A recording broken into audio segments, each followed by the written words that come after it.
Bonjour à toutes et tous, bienvenue pour ce nouveau tutoriel de chimie sur la détermination du volume équivalent dans le cas d'un dosage par titrage avec suivi pH métrique et en l'occurrence le dosage d'un acide par une base avec un saut de pH et un pH croissant. Je vous renvoie tout de suite à la playlist entière sur les dosages, dosage par étalonnage, détermination du volume équivalent, suivi conductimétrique, etc. etc.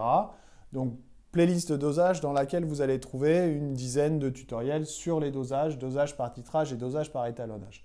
Donc on a ici un réactif titrant qui est une base et un réactif titré qui est un acide. On va faire un suivi pH métrique et on va obtenir ce saut de pH. Comment on va faire pour déterminer le volume équivalent? On va utiliser la méthode des tangentes. Alors cette méthode des tangentes, on la fait à la main, elle est généralement plus ou moins précise, mais ce n'est pas très important parce que finalement, le volume équivalent qui va se situer dans le saut de pH, quelle que soit la précision qu'on va utiliser en faisant la méthode de tangente, ne va pas changer grand-chose sur le volume équivalent. Donc mon premier petit conseil, c'est ne vous prenez pas trop la tête sur la réalisation des tangentes.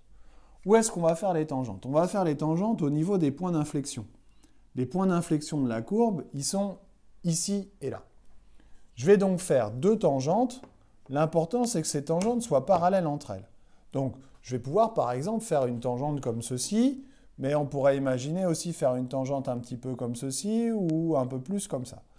Souvent, vous me dites « Ah, ben, je ne sais pas comment ma tangente doit être inclinée. » Encore une fois, ce n'est pas très grave. Que votre tangente soit plus ou moins inclinée ne va pas changer grand-chose à la détermination du volume équivalent. Donc, une fois qu'on a déterminé le point d'inflexion, on va faire une première tangente. Voilà. Et puis on va faire la deuxième tangente sur le deuxième point d'inflexion en essayant de faire en sorte que les deux tangentes soient parallèles. Voilà. Une fois qu'on a fait ces deux tangentes parallèles, on va prendre une perpendiculaire à ces deux tangentes. C'est un trait de construction. Donc ce trait de construction, vous avez tout intérêt à le faire très loin du saut de pH, de telle manière à être propre sur la courbe et à bien visualiser après votre volume équivalent. Je fais une perpendiculaire à ces deux droites parallèles et je vais déterminer le milieu de mon segment. Par le milieu de ce segment, je vais tracer une troisième droite qui est parallèle aux deux tangentes. Voilà, comme ceci. Toc.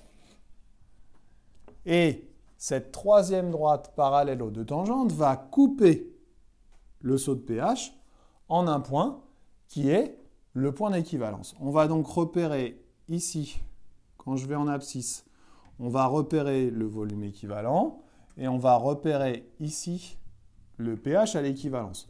Le volume à l'équivalence va me servir dans la relation à l'équivalence pour trouver notamment la concentration. Le pH à l'équivalence peut me servir si j'ai besoin de trouver un indicateur coloré pour faire un suivi colorimétrique sur le même dosage par titrage, mais ça sera l'occasion d'un autre tuto. Je vous dis à bientôt pour un nouveau tuto. Bye bye.